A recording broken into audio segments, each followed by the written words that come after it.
Hello, how is it going? Now, firstly, I'd like to apologise. My channel, I want to be as open as possible, and I want you guys to trust that every video that I put out there for you guys to watch, I want you to enjoy it, and for it to not have any obvious gaffes and mistakes. Now, the previous episode in this series did have a very, very large one, and I apologise for that, and I hopefully you can watch this re-uploaded version without that obvious error in it. And thank you to the commenter for letting me know. Again, sorry about that, but hopefully you can enjoy. So here we go. Ahoy hoy, and welcome to the channel.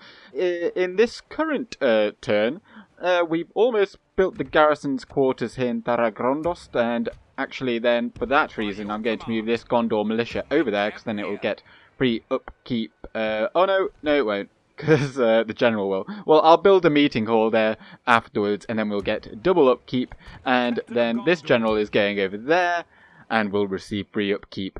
And we've still got a little bit of money to play around with, so I think I might just retrain these troops. Yep, and that's everything. And we shall wait to see what happens over here. Well, let's just move, let's merge those together. I wonder if we'll have enough money to retrain those 81. Let's have a look. Oh, yes we do. Excellent. Armsman's Guild in Eastern Osgiliath. I wonder if by me constantly rejecting it, we're going to lose out. Well, we're already going to lose out on the third tier of that guild, even though it would be very nice to have. Cair Andros got the garrison's quarters, and now Denethor is free. And so before I do forget, I'm going to pop that meeting hall immediately in there. So hopefully, actually, by the time this guy gets over there, well, it'll be one turn, and then he will be free. A lot of retraining has occurred over here, and I think what I'm going to do is I'm going to just take out this force out, and I'll meet you back here on the campaign map, because we've seen these guys several times already. We lost a whopping 10 men, so, yeah.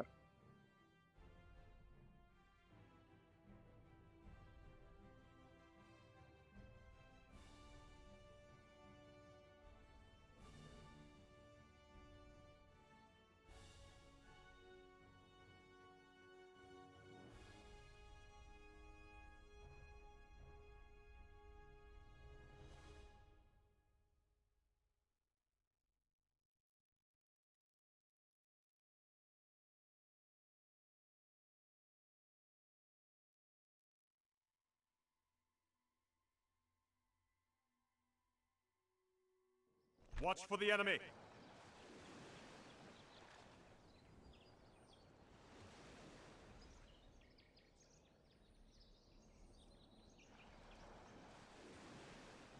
And we are going to smite these orcs and take their booty back to Minas Tirith, and hopefully... Ooh, Boromir the Fearless. I like that. I do like that. What's his... Let's have a look at his traits. He might have some... Well, he's noble in battle. Oh, okay, I don't actually know what renown does. I'm guessing it works similar to how influence worked in Rome, at least. Yeah. And anything else? You can tell a tale. Looking for trouble. Well, that's good and bad. 1%, minus 1% casualties recovering isn't ideal. And overly cautious. I don't know how those two things go together. Being overly cautious and looking for trouble. Overly cautiously looking for trouble. Oh. Okay, well, let's have a look at... oh, we've got some troop movements. Oh, Lamadin Clansmen. They're going to be... I might move them up to Cair Andros over there, but we do want to move some troops into these forts. But I'd rather first, you know, build things. So, grain exchange in Callambel is going to give some money. Mason's Hall, because I'm weird like that. I prefer to get that before I start really building anything in a settlement. And I'll tell you what, let's get a leather tanner in Callanhad. It gives a small amount of money. How much does it give? 40, and it costs 658 there. So I think it's well worth getting it. And let's get a Mason's Hall ready over there. Can we get any more Lamadin clansmen? Yes, we can. And over here, then, my diplomat, Noble Faeldir, he has moved to Gund, and we can see that they've got some Uruk-hai archers. Pretty decent. This is their first tier of archer. Not that they're very good actually in archery, but they're very strong, so they get a high missile attack, presumably. But other than that, then they've just got their own... Oh, that's interesting. I thought that... Oh, I didn't know that they got an Uruk-hai pikeman general, but that's really cool. We can't see their stats, but I think they're about 6 attack, 17 defense. But they don't have much of a garrison here, but let's have a look over here. Oh, they don't have much of a garrison here either. So we could potentially just sweep right on in there and take these western provinces away from Isengard, and that would really help out Rohan, who are just holding on. I think they have lost this region here, seeing as Edoras has been under siege already. So if we take these 2 regions, that would really, deter Isengard a lot. The Corsairs of Umbar, though, I don't know when they come in, but that is a real cause for concern for me, at least, right now. Oh, and we do actually need to retrain these guys in Longgallen, but I'll put them in that fort for now, since they're free, and we don't have the money to do that just yet, and everyone else has moved, so let's crack on. We have another invitation to go and take Osterthil. I don't know why they want us to go and take it so badly, and Cand have just been stood there for this whole time, just looking at it. They must have been there for at least 5 turns. But they must know that they can't take it. It does have 50% Dunedain culture, so it would be very useful to us. And of course it is the region of Ithilien, because Ithilien does kind of stretch all the way from up here down to the crossings of the Poros River, which is just here. But we're not quite ready to go and take that yet, but we could potentially. But have a look at this large army here. Well, we're going to have another large battle here at Cair Andros. But I think we'll be totally fine and just do the same tactic again. Although I may just swap these around and put... I'll put the territorial guardsmen in there because I'd rather these guys hold the crossing rather than our Gondor militia, because them being spearmen, they're better not, they're not very good at killing. So I'd rather hold on to the Gondor militia, because they are, whilst not very good, they are more offensive. And sword and board have an advantage over any spear and shield unit. So if you had a spear and shield and a sword and board go up against each other with equal stats, the sword and board will win every time. Now, we do have another. I think this is tied to the Palantir script. And the steward, defiant, from Mordor's great fortresses, armies of the arch-enemy march forth in a bid to destroy the people of Gondor and raise the White City to the ground. I feel like that should be capitalized. Flying the banner of the Great Eye from its ashes, all must stand defiant, or else Middle-earth will fall alongside Gondor. So, I believe... I wonder if... actually, so what's the year? 2984. That is when... if I'm not mistaken, Denethor actually became the steward in that year, in the lore. So his father Ecthelion died, and he actually, at this point, is when he first used the Palantir of Minas Ithil. But he has defied Sauron, as we can see here in the trait. And so actually, that gives us a much greater boost than the previous tier, if I'm not mistaken. So, although that is only for his army, and I don't really intend to use him as a general. He's not that good. He's just got the standard bodyguard, although he does have a very large unit size. But the +1 acumen, I suppose, that is quite useful, because that makes him better as a governor. I wonder if that actually improves his administration. Well, yes, it does. It gives a small boost there. But more pertinent is the construction report, and Minas Tirith has brought in the 15 barracks, and we can now, as you can see, we can trade more units. So Lebanon Marines, they come from Lebanon, which is this region over here. Blackroot Vale Archers, which is kind of like this region over here. And then we've got the Pinat cavalry that Helluin has, which is kind of from Seralond, and Amplas pikemen, which is just here, and then Lamadin clansmen, which is kind of like this whole region here. And after the barracks event, we will also gain access to the Losana axemen, which Forlong, the fatty boy, he has them, and I think that's kind of all the units that we get. But as you can see, then the replenishment pools are different, and it depends on their distance to the capital from that region. So Amplas pikemen have to travel a bit further away from over here than, say, the Blackroot Vale archers, which will get a turn sooner because they're like just here. So, and then the Pinat cavalry 14 turns because they're all the way over here. So as far as you can get. But we will certainly be making use of those units very soon. Now, I think I will just get a market in Minas Tirith as well, because that gives, with it being, well, yeah, it'll give a lot of money, about 100 gold coins. Ethering got more farms. I'm just going to give them a leather tanner. And Serrond got its meeting hall. So now we have a general in there that is free. Now, I don't want to get the land clearance just yet. I'd rather get the Mason's Hall. Now, you might be saying, why didn't you get the Mason's Hall before you got the meeting hall? Well, because I just wanted to get the meeting hall because it will save more money just by giving us the free upkeep than me waiting on getting the Mason's Hall. Anyway, Ethering got some Lamadin clansmen. Excellent. So we're going to be moving. I might move these guys down to this fort over here, and we will have these armor-piercing dudes in there, ready and waiting to go. I might just move those Gondor militias as well. We don't need anyone to garrison that town there. And we managed to retrain these folks here, which have now got quite a lot of experience. It would be nice to give these to you know, a melee weapon bonus, but we can't because we don't have any of those things. And before we go any further, I'm just going to smash this army here. And I feel like, didn't I not just fight this army last turn? But Captain General Boromir the Fearless shows no fear, and have no fear, you're not going to have to see the slaughter fest. For the White City! Another easy as can come. An easy as can come victory. That was a very odd way of saying it. And there we go.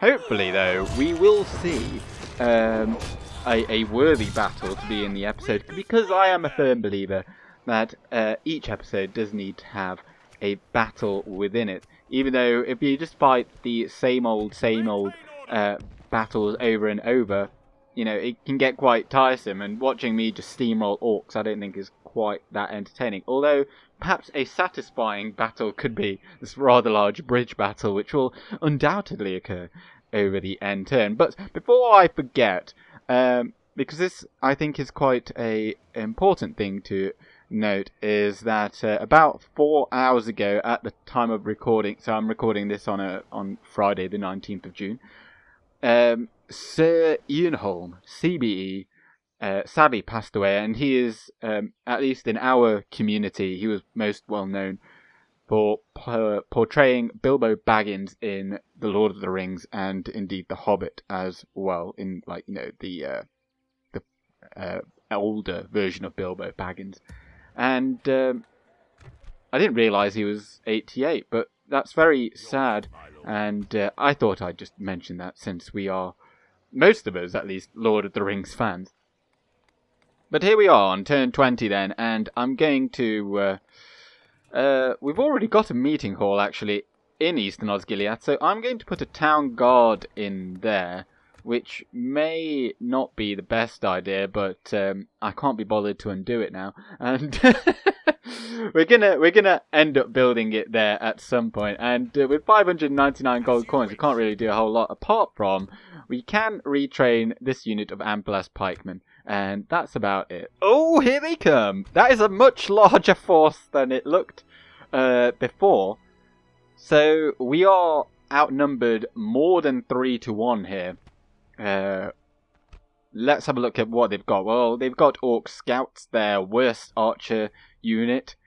Very low accuracy as well. They've got more of the Southron Warband. I didn't realise they'd be able to get more of them. They've got some Orc Maulers. They're killers in this army, to be honest. They've got a few units of Marauders and Orc Host and Morannon Guard. And also some Orc Archers, but I don't think they'll cause a problem. And do not allow that army to be controlled by the AI, else we will die. Here then, men, we will stand and we will defeat them. And let's start. Now, it doesn't look that promising just here. You know, if they had a ballista, which they don't, but if they did, they'd be able to absolutely massacre these just from over the bridge. But the AI is not clever enough to do that, thankfully. And our Gondor militia will probably have to bolster the line here and here, and because they will likely try and push through either side. But what we really need is to get our archers into play, because they are our damage dealers on this fine snowy day. Well, they seem to have noticed that there's a very large gap here, and so I'm just pulling my general into the fray, because I don't want them to come out of this bottleneck. But what I'd really want is our archers to be here already, because that is a massive target right there. And maybe this time our General Hurin does actually die. Now, I think he's this guy here, and he's already taken a few hits, so he may end up dying. Oh dear. Oh, there's a huge target there. Come on, come on. Hurry up, hurry up. I really want to fire into that. We're just waiting for a few more. These guys can fire. Off they go, off they go. Let's get into them. I am going to expect some real frame drops here, because with this many troops in one area, there's going to be some complications for my hardware, I'd imagine. And as they die, they'll leave just dead orcs around, which will also make it worse. But how is Faramir still running? Okay, well, I'm going to stop you right there, fam. And let's get shooting on in there. Okay, so they are shooting at us. With their orc archers over there, but to be honest, they're shooting the wrong targets, because these guys at least have their shield blocking these arrows, and with their 3 missile attack, I think, yeah, we've got 9 defense against their 3 missile attacks, so I think we'll actually come out okay. And to be honest, they're not there to do anything other than just die. But these fellas back here, they're going to do the real business, and oh, crikey. Really, if I look this way, I'll have more frames. Faramir isn't really doing a whole lot.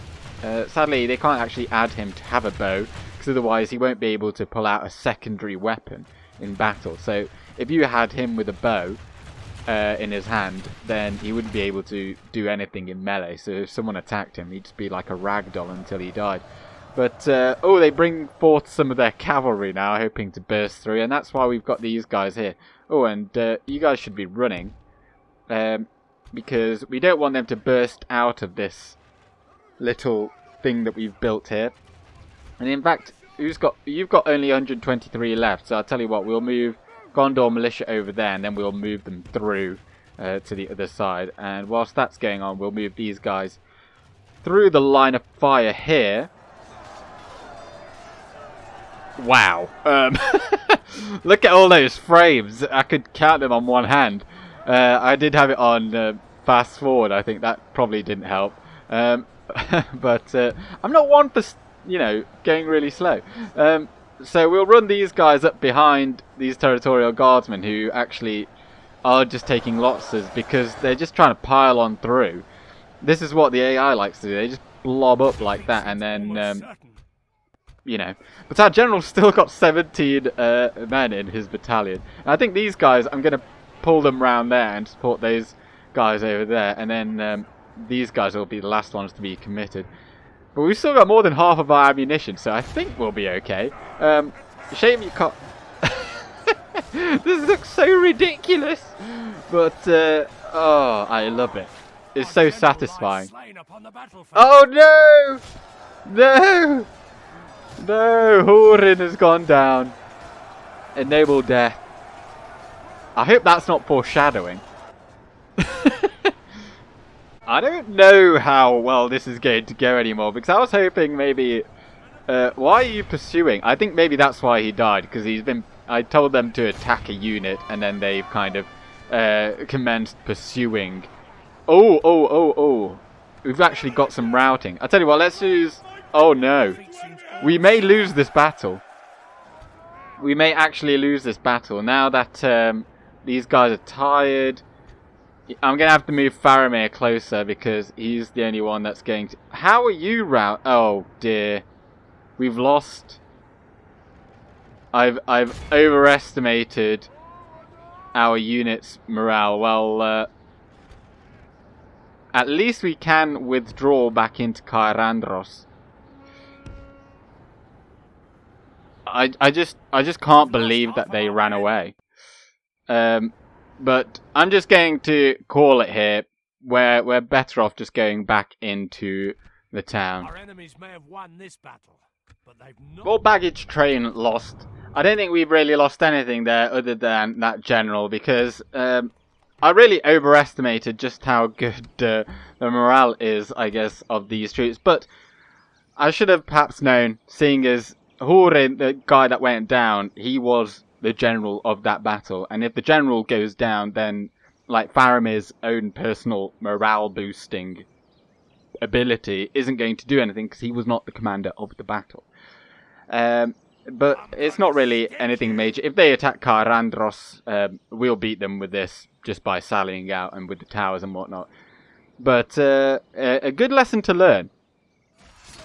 Oh, they executed our prisoners. Oh dear. Well, I'm not too bothered. And we made some good money though, so that's good. And we will avenge Hurin at some point in the future. Now, we got a lot of buildings being built, which is fantastic. Fanwilond got some land clearance, yes. So we're just going to get grain exchange, because I'd imagine it gives good money. Yes, it does. Now, I'm not going to boost taxes, even with with farms being built. I like just to have low tax rate right on the way through, because even though you can have high tax rate and still have a growing population, I'd rather just have it on low tax rate, because generally, like increasing the tax rate doesn't really give you a whole lot of money. But it looks like they have kind of boosted that. I'm sure it wasn't that good before, but even so, I'd rather just have the settlements growing rather than getting a few hundred gold coins per turn. Now, of course, if you get, like, say, 200 gold coins per turn from each settlement, and we've got, like, 4 or 5 that we could boost taxes on, you know, that's an extra 1,000. So I'm probably being a bit stubborn in my ways there, but it's maybe just laziness. But here in Karasast we are going to get that land clearance, because we need that. Tarnost, you know what, you get a meeting hall, because then you can actually recruit 2 units at once, and Taragrondos got the meeting hall here, so now we've got 2 units of free upkeep, and we could fill up this fort over here too. However, Taragrondos, I don't consider it a very good settlement, since the corruption is so high with it being so far out there. But Kirthiar, I'm going to give you a garrison's quarters, because again, having keep that can't train units is a bit useless, and then, you know, we make a small amount of money, I guess, by reducing corruption, and then those Gondor militia, who are currently costing 194 gold coins per turn, they will be free. So we're effectively making that money back. And over here, then we retrain those pikemen, they can go back in there. And let's just keep on moving these guys around. I think these guys... oh yes, because we actually just got the fiefdom barracks, so those are going to be free there. And can we actually retrain those Gondor infantry? Yes we can. Yes we can. Yes we can. Let's keep moving these guys down here. They're going to go in that fort. And then I think with the remaining funds, what we're going to do, there are a lot of forces coming soon to here. So I think we do need to be ready. So what forces can we actually... Do we have any forces around here? We don't. We've kind of killed them all off. So we do need to get some more mans over here. Let's just recruit them. And, oh yes. Oh, we could get some Athelian Rangers here now. I don't think it's a very good time to do that because they will most likely... we won't recruit them in time because they take 3 turns.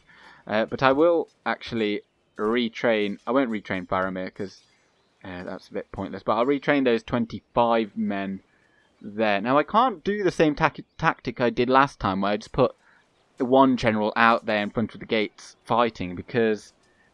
well, we don't have the general anymore because I killed him. So that's a bit of a shame. But how about if I move... I could move these Gondor spearmen over there. That might help them. And they're a bit sturdier than anything else we've got. So we can do that. And I think we're just going to wait and see what Mordor do. Can we recruit any more units with 421 gold coins? I don't think we can. So let's just get on to the next one. Moria are getting absolutely trounced. But they're not dead yet because they are a horde faction. So they will... I mean, they're not going to come down to us. They'll probably just wander out in the fields for a bit. Lon Gallon got the port. Right. Let's have a look at this money. You can immediately see there's quite a lot. 680 from exports and 93 from imports. So it's making a lot of moolah. How much do roads give? Roads wouldn't give a whole lot. But I would like roads here because this is a very long region. So having a bit of a highway there would be certainly very beneficial. But let's just get a grain exchange because that's going to give... wow, that gives a lot. Ethrain got a leather tanner. And again, another region that could do with some roads. Although it's not that great. I mean, I don't particularly need anything from here other than the mining network. But to get that, I'd rather get the Master Mason's Hall before doing so. Because that will, reduce that cost by a long shot. And again here, I would get the communal farming if it wasn't so bloody expensive. Well, we've actually got quite a lot of money, so we may as well just put several of those Mason's Halls before anything else. Oh, and here, did we just get... We just got Governor's Quarters, so we can actually just get another unit there. And, well, why not get a leather tanner as well? It's cheap. And currently, I don't like building several very expensive things in across the map. I'd rather build up several, or like key settlements, and because, that will give more of a benefit than just putting a small investment in each region. So Lond Gallon, particularly with like the Mason's Hall. So Lond Gallon is the main region out here in the west, and then Minas Tirith, of course, over there, over in the east, and then Pelargir is perhaps the other one. But they are our 3 key cities. But Serralond, we can put that in there. I don't mind, just a cheeky grand here and there. Cair Andros did get besieged, and I'll sally out and I don't know if I'll go out and defeat them this turn, but I'll just expend all of our ammunition and we'll probably take out half of them, and then should they feel like they can assault us over the next end turn, then we will defeat them there. But it doesn't particularly bother me because it doesn't make that much in trade anyway. But we've got a pretty snazzy force here in East Nosgiliath, and I'm just looking. Oh, okay, never mind. I was just looking. If there was nothing over here, we could maybe have taken Minas Morgul, but we can't now. And they can actually travel through here. There's a bit of a space here, so forces can move through there even if you besiege Minas Morgul, because before you could just besiege that and nothing could move through. But that's not the case anymore. But we do have some good units here that, well, we moved them to there. How much do they cost us? It doesn't really matter. We make so much money now. But we do need some more units. So where are those Oh, I already brought the Lamadin clansmen. Can we get some more? I'd want some more Lamadin of the clansmen. We can't get any from there. Okay, we can get some there. We have 3 regions from which we can recruit them from. So, or 4 actually, now that you can get them from Ministeri. So we'll get a unit of Lebanon Marines, which are our javelin men. And we'll put them into that fort over there. Okay, I'm just checking what else we can get, really. I'm not the biggest fan of territorial guardsmen. But that's spent all of our money there. And now I'm just going to... I'll probably do this off camera. Because, I mean, do you guys really want to see me try and... I don't know, let me know. I'm trying to increase the number of turns that we can get through, because I did notice that we've got like 6, this is the 7th episode, and we're only on the 22nd turn. So these things are going quite slowly, but it is a very large realm, so, you know, it is what it is. Sadly, we weren't actually able to... We killed a lot of them, but we weren't able to actually shoot at their orc maulers, because a lot of their orc maulers were just stood right beneath the towers, and because of that we weren't able to, you know, get a decent arc on them, and therefore any shots on them would have been totally useless. But pretty decent sally out battle. But I thought that was certainly necessary, and it's a bit of a shame really that we weren't able to win the siege battle because of our cowardly units. But I think that's everything for this turn, isn't it? What about our diplomat? Oh yeah, let's have a look up here. Eisenrun, again, very, very small garrison. And I think, okay, so Isengard hold this region. That's got a bit of a beefier garrison, but then, of course, they border Rohan there, with Helm's Deep under siege once again. Edoras isn't, though. So if we could just go a bit further along, we could see what is the situation over in this region, because what if Rohan have taken that back? That would be fantastic. But if not, then we will have to gallop to their aid as well. Duilin, you have gained a bride. Congratulations. And Tarnos got a meeting hall. Excellent. So why not pop a land clearance in there as well? And a lot of troops have been trained. So you move out to here, to this... oh, wow, okay. That's a large force there. How about... Oh, did we already move out or bring in those troops? It does look like we did. Is this all that we've got? Well, without a shadow of a doubt, we are going to have to fight this battle here. Or rather, we're going to have to attack Captain Goroth. Because these armies here, they're probably going to come down here next turn and besiege it otherwise, and that would be too great of a task, and we would then lose 2 of our, I'd say, our 2 best generals, because the Jorthon is, I'd say he's better than, he's a better unit than Hiluin in the east, and will be better in the late game, because Hiluin's a bit of a, it's a decent mid-tier cavalry unit. Didn't we get some... Oh, we did get some units here as well. So, bring you down and you go in there. And then that's 4. Excellent. Although, Brethil, I didn't realise you could actually get one as well. And, okay, well, without further ado, we'll have a look at construction after this battle. There's nothing else we can bring in. No, there isn't. Definitely. We could bring Forlong in just for the fight, but I think we've got enough here. Yeah, we don't need Forlong. They do have some Southron Lancers, and they're very good on the charge. So our missile units may have to watch out. How many archers do they have? It's only 1. Well, they've got 2. But they do also have cavalry superiority, really. For the White City! Whilst this may not look all that familiar to you, it is very familiar to me, because this has been the exact battle map the previous 2 trash armies of Mordor were faced upon.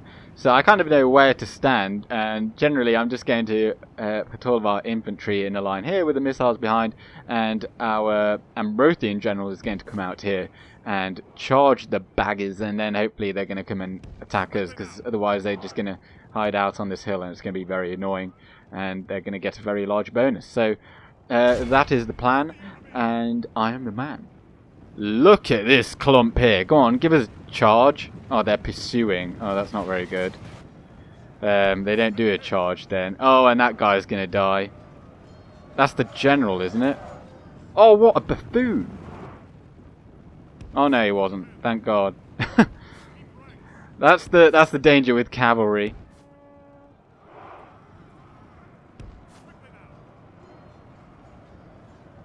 But at least they are very high mass, so they can generally, when they charge in, they can generally get out as well. But I'm kind of hoping these guys attack me, because this is kind of annoying. Otherwise, I'm just going to keep charging them. It does appear that we have roused their ire, but whilst we wait for them, here are the Lamadon clansmen. I don't think we've seen these guys before yet. And this is one of our area of recruitment and fiefdom units. And let's have a look at their stats real quick. So 6 attack, 12 defense. They are armor piercing, and quite intriguingly really, that they can hide anywhere, and their armor looks really cool. They've got like these cloaks with the white tree, and they have like maces that you can't quite see when they're hiding down, but there you can. They're kind of like a much better version of Gondor militia. As they're firing at us, I'm going to send our cavalry in just to mess with their archers a little bit, although their lines have also come out to meet us. And oh my word, we took so many losses there. I'm wondering if that's all friendly fire because our own archers are firing in there, but I don't think it matters too much. But oh, the Southron Lancers are coming, so we've got the Lebanon Marines here on the flank. They are spearmen as well, so they do have a bonus against their cavalry, so they're going to be very useful against them. And the cavalry of course are looking to flank us, and here they are actually trying to charge at our cavalry over there. So they failed their charge, and now we're going to get some javelins into their back hopefully, and a swift charge with our superior men. Let's send in those guys to clear out that. And oh, we are getting charged by orc maulers over there. And Boromir really does need to get involved, so go, go, go. And everyone should be on guard mode as well. I don't know why you two weren't, but The enemy general flees like the coward he is. let's get some charges on these orc maulers with this guy. And the cavalry militia are perfect for taking out orc scouts. That's like exactly what they are here for. And we do look like we're going to get a hit from the marauders. So evasive action. And sadly they don't have a lot of armor, so they're not particularly susceptible to armor piercing. Oh, okay, well, they stopped short, so that's kind of good. Boromir's already caused the orc maulers to rout over there, but they'll be back. But we don't have any cavalry to spare really to do anything else. So come on now, give us a charge, Mr. Yorthon. It's our Lebanon Marines are taking an absolute pounding. Oh, look at that. So many probably got killed there. Let's just keep chasing them off. And actually Boromir, come over here. Orc maulers coming in for a charge. Oh, we've been charged by some spears over here on our cavalry. That's not good. But just chase off those orc scouts. The enemy force remains. And these are all routing now as well. Go out and charge at those orc hosts, please. Oh, we are about to get charged over here by some marauders. 125 men. How many did we lose? We lost about 30. And this is to show how good cavalry are. This is like the worst cavalry unit in the game, and they still killed 30. which is why you always want to do that kind of evasive action against charges so you don't take hits like that. Archers, stop shooting. Oh, and we've almost broken the game there. Now let's just finish mopping everyone up. Heroic victory. We got 85% of it, or 94% rather. So we didn't need to go any further. Now let's have a look at who killed the most. Looks like Gondor Cavalry Militia got the highest kills. Not really that surprising, but they weren't like they just went after archers and whatnot. But a lot of orcs just got killed, and now I think we will be able to withstand an onslaught for a bit longer with our puny army. But we do have to make sure that we keep on replenishing our front line over here, so we'll make sure to retrain what we can. There's Gondor infantry. I'll tell you what, you can go back now because we've got another unit there, so it doesn't particularly matter sending you back. Now then, I think it was last turn that we fought at Cair Andros. Yes, it was. Well, we can probably break the siege off now. This time, though, we're not messing around. We've brought all of our forces out, and we're just going to fight them. So, Faramir, first shoot the marauders. That way we'll get cavalry superiority. Rather, there are no cavalry left. And after that, well, let's just slow down a little bit. Do they have any archers? They have no archers. Excellent. So then just shoot the orc maulers, s'il vous plaît. And which ones are the Gondor militia? That's you guys. So you come out onto this flank. And territorial guardsmen, no, you just stay there. And Gondor spearmen come out over here. And we will use them to meet the line if they ever get to us. Or, I mean, they will. But we're not that good at archery. Although they are very good. They have the best range. In terms of missiles, for rangers, they have the most amount of missiles, yeah. They have the highest amount of missiles of any ranger, and they have the highest accuracy of any ranger. So they have, that's including Dunedain rangers and what's the other one? What are the other ones? Yeah, so Athala Rangers of Dale and Dorwinion, they have the highest range, I think at 240 meters. And Dunedain Rangers have the best missile damage of 7. And whereas everyone else is at 6, apart from one. The Enedwythian Ranger, the Foresters of Haleth, they have only 5 missile attack. They have the benefit of having a shield, so they have the highest missile block chance. And then they also have the highest amount of people in a unit at, I think, 129, whereas every other ranger has 102, 103. And I think the Vale of Anduin's rangers, I can't remember what bonus they had. They used to have only 83 men in a battalion, but I think they've increased that in this version. And because of that, they might have had... They all have slightly different perks, but they're largely the same. They tend to have about 8 melee attack, 12 defense, 103 men in a battalion, 220 meter range, and very high accuracy. That's pretty much what rangers have. So let's just stop shooting and just go catch them. And, oh, okay, well, we've got 93% of them. That's enough. This is a Clear victory. We lost 48 men, but it's all okay. And we have somewhat avenged the death of Húrin, although not really. But we are going to need another general up here, because otherwise, or perhaps we could just put Faramir on the bridge, I guess. But I'd prefer a non-custom general just to stand right there, and then we can keep on doing what we were doing before until we can branch out. Now, we could branch out and take Gelebrin over here. It usually isn't particularly well guarded, and it is a castle. So taking it would be hugely beneficial.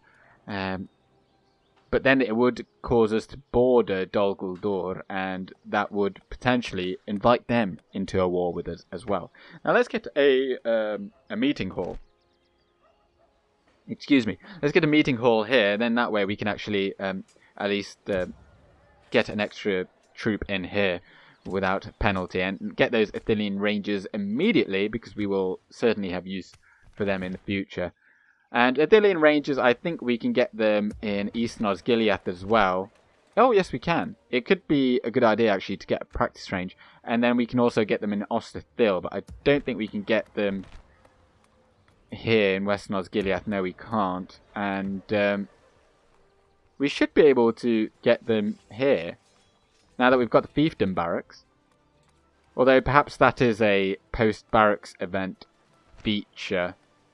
Perhaps in the next... Oh, let's just have a look here in the building browser. Fiefdom barracks, here we are. And... oh, it won't show it. But we will hopefully see them soon.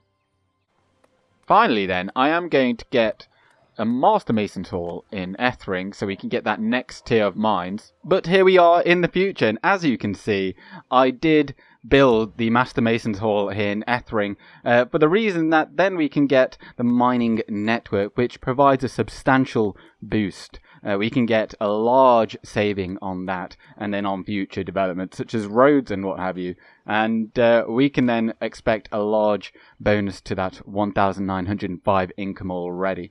And in the next video, I think I will be beefing up the garrisons over here. And where is it that we need more generals? Well, anyway, that will nonetheless be happening in the next episode. And since this is a re-upload, this is coming out on Tuesday, I'll have the next video in line very soon. So again, one more time, I apologise for the mistake on my behalf for Sunday's edition, and I hope that this somewhat recoups some of those losses. But I'm going with Gandalf. Good day.